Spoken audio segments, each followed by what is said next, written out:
เรียนจบสูงฐานะร่ำรวยเนาะเรียนจบสูงฐานะร่ำรวยแต่เห็นคนเขาวัดว่าเบิดทางไปนั่นก็มีเด้กูสิบอกให้พระพุทธเจ้ารวยก็สูพุ่นเพิ่นคือถิ่มเหมาแล้วความรวยของสูนี่เห็นผู้ใดพ้นทุกข์ได้อยู่บ่นั่นถ้าว่าเห็นแค่ตัวเนาะสูตายเนี่ยเขาบ่มีผู้ใดจื้อสูได้ดอกแต่ว่าธรรมะพระพุทธเจ้านี่บ่มีวันตายเห็นบ่พระพุทธเจ้ากับธรรมะเนี่ยตายบ่เป็นเด้อยู่จังซี่แม่นบ่ล่ะสู้รวยจะสู้ซอยไผเด้อนี่เนาะสู้ซอยไผถ้าเขาให้หมาสู้ก็ยังท่วงคุณน้ำมันอยู่เลี้ยงไว้เฝ้าบ้านแม่นบ่ล่ะจริงหรือว่าจริงล่ะแต่มึงสิเสียสละหาโคตรพ่อโคตรแม่บ่ทางใดถ้ามึงว่ารวยแต่ว่าคนเขาวัดคนบ่มีทางไปซั่นกูสิบอกให้พระพุทธเจ้ารวยก็สูพุ่นมหาจักรพรรดิครองโลกทั้ง4เข้าใจบ่ล่ะเฮ้ยมึงบ่จักพระเจ้าวิชิตาวีบ่ครองโลกทั้ง4พุ่นเด้นั่นแหละจักรพรรดินั่นน่ะรวยก็สูบ่ซั่นสูฮอดบ่ฮู้จักซ้ำโลกทั้ง4จักแม่นหยังแม่นบ่ซั่นนั่นแหละแล้วเงินทองที่หามาได้นั่นแหมมันบ่ได้มีประโยชน์ได้นั่นแหมสูซื้อตั้งแต่ไฟมากินเผาหัวใจสูได้เข้าใจบ่ล่ะกินแล้วก็อ้างเขาว่าอาหารกาแฟถ้วยละ180ถ้วยละ200นั่นมันบ่ได้มีประโยชน์ได้นั่นแหมกินไฟเผาเจ้าของได้นั่นแหมแล้วก็ไปดูถูกผู้อื่นพูดหายังกาแฟคาปูชิโน่ยังแล้วกูก็บ่เคยกินจักเทื่อล่ะกูสูนแล้วก็เลยเว้าแม่นหยังบุหยังบ่แล้วคุณแต่สายจังสั่นให้ได้ประโยชน์จากสิ่งเหล่านั้นล่ะบ่ได้มีจึงบอกว่าบ่มีประโยชน์ดอกพวกรวยๆก็ดีบ่ได้มีประโยชน์จักหน่อยก็ป่วยอยากเอาเงินมารักษาน่ะลองเบิ่งดูมีเงินแสนเงินล้านก็มีความหมายหากร่างกายบ่แข็งแรงเนาะสู้ยามองตาลูกท้อบ่ได้หรอกเนาะตัดสินอีนั่นแล้วสั่น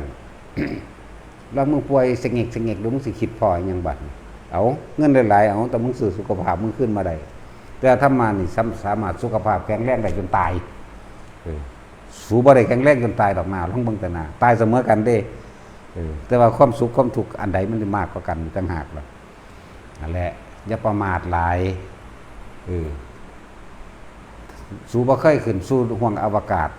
เอาแค่หมื่นโลกธาตุนี่กูก็อยู่กูคงจักแล้ว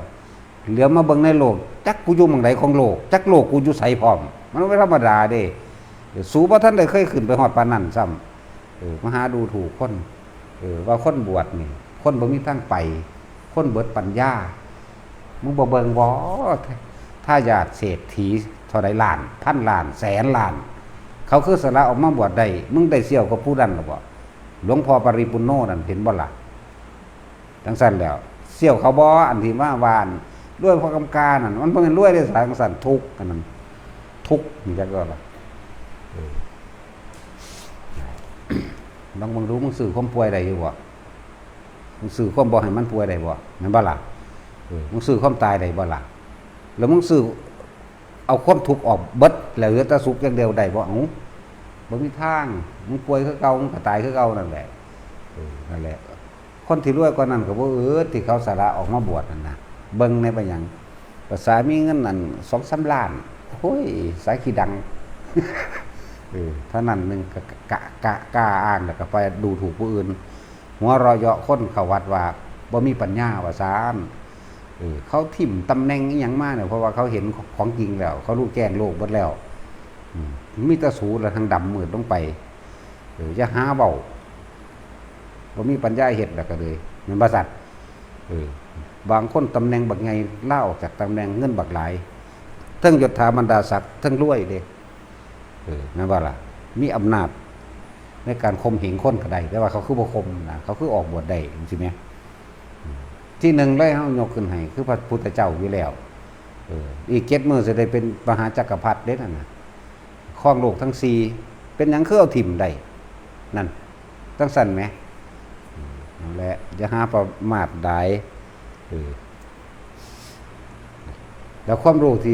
ที่ได้นำมาสอนโลกความรู้ที่เฮ็ดให้โลกอยู่ดีก็ความรู้จากพระพุทธเจ้าเด้ ตัวนี้เด้บ่แม่นความรู้จากหมอจากหมาสูไปเรียนมาเด้ไปก็ดีแม่นบ่ล่ะสู้รักษาคนตายได้บ่เนาะรักษาบ่คนตายแหมมันสิเก่งทำาใดพวกหมอก็เลยเนาะรักษาบ่คนตายรักษาบ่คนเฒ่าแต่ว่าหมอก็ดีกูเห็นแต่มันหันข้อกันตายอยู่มันหึงมันหวงกันแม่แต่ว่าไปผ่าตัดคนควรสิบรรลุมันบ่ได้บรรลุเด้ศูนย์เก่าๆอีกจังซั่นแล้ว